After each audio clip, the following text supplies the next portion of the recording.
Hello बच्चों, let's read this question. The question says, explain the strategy used for herd improvement in cattle.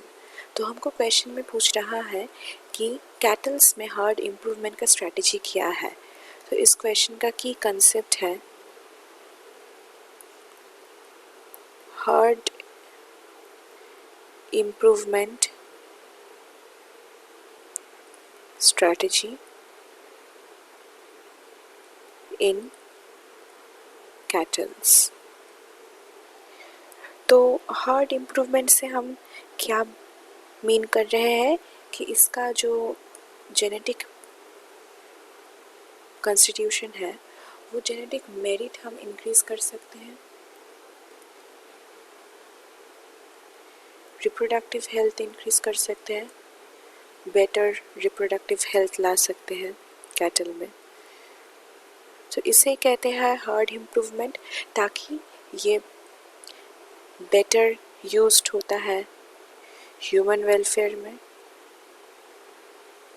तो यही है reason जिसके लिए हम हर्ड इम्प्रूवमेंट स्ट्रैटेजी कैटल्स में यूज़ करेंगे। तो अब ये हर्ड इम्प्रूवमेंट स्ट्रैटेजीज क्या है कैटल्स में, ये हम एक एक करके देखते हैं। पहला है जेनेटिक इम्प्रूवमेंट। अब ये जेनेटिक इम्प्रूवमेंट से हम क्या मीन करते हैं?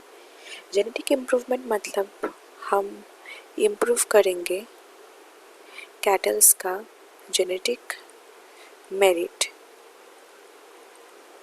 तो जेनेटिक मेरिट इंक्रीज करने से क्या होगा, इसका जो ऑफस्प्रिंग होगा वो सुपीरियर होगा than the parents, they will be much more superior than the parents. तो इसके लिए हम क्या कर सकते हैं? Embryo transfer from high ranked sires and dams. तो हाई रैंक्ड सायर्स और डैम्स से हम एम्ब्रायो ट्रांसफ़र कर सकते हैं, ताकि हमारा जो ऑफस्प्रिंग होता है वो सुपीरियर प्रोड्यूस होता है। तो ये सुपीरियर ऑफस्प्रिंग प्रोड्यूस करने से क्या होगा, जो प्रोडक्टिविटी होगा वो इंक्रीज़ होगा ना, क्योंकि अब ये जो प्रोडक्ट्स दे रहे हैं वो मच हायर क्वालिटी का हो रहा है। तो इसीलिए हम ये सब यूज़ करेंगे। तो ऐसे कुछ डिज़ायरेबल ट्रेट्स जो है वो होता है शॉर्ट जेस्टेशन, मतलब जो प्रेगनेंसी पीरियड है वो शॉर्ट होगा, इजी काफिंग, हाई ग्रोथ रेट। तो अगर ये सब कैरेक्टरिस्टिक्स हम कोई सारे डैम्स में देखते हैं तो हम उसमें एम्ब्रायो ट्रांसफ़र करते हैं, ताकि हमारा जो ऑफस्प्रिंग जो है वो सुपीरियर होगा। तो इसका मतलब है उसका जेनेटिक मेरिट इम्प्रूव हो रहा है, जो कि अल्टीमेटली हमारा एम को सॉल्व कर रहा है, वो कि है प्रोडक्टिविटी इंक्रीज़ करना। फिर और एक दूसरा स्ट्रैटेजी हो सकता है क्या, वो है रिप्रोडक्टिव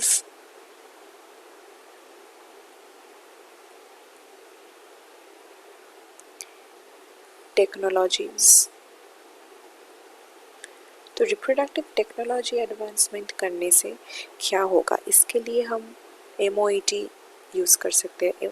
MOET क्या है? ये है multiple ovulation embryo transfer.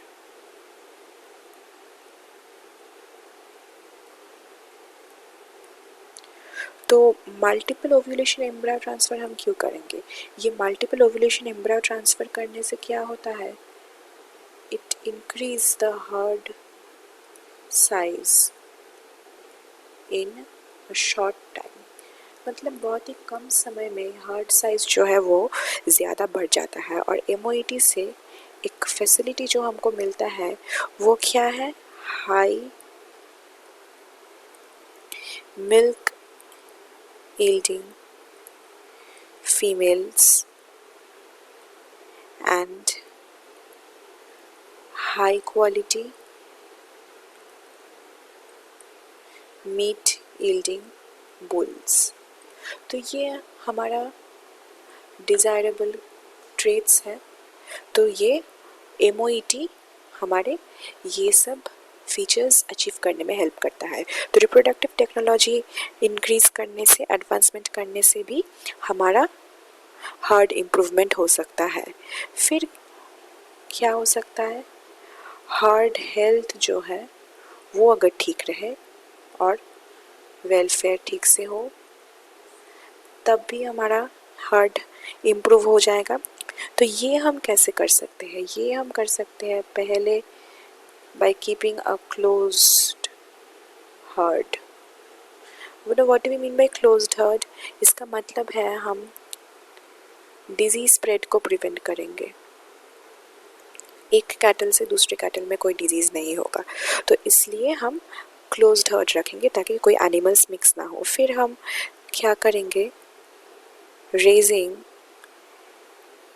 हेफर्स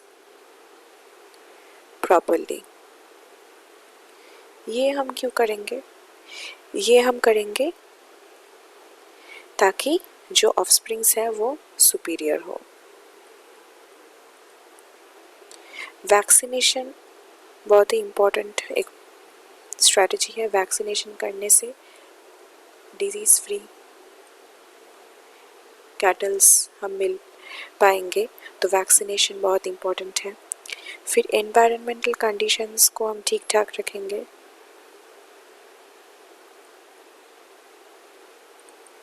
environmental conditions improvement, ये ठीक से उसको मिल रहा है कि नहीं वो हम देखकर ये सब करेंगे तो हमारा टॉलरेंट हार्ट मिलेगा हमको। तो ये सब कुछ स्ट्रैटेजीज़ है जो कि हम यूज़ कर सकते हैं for getting a better heart. So hope you have understood the question well. Best of luck.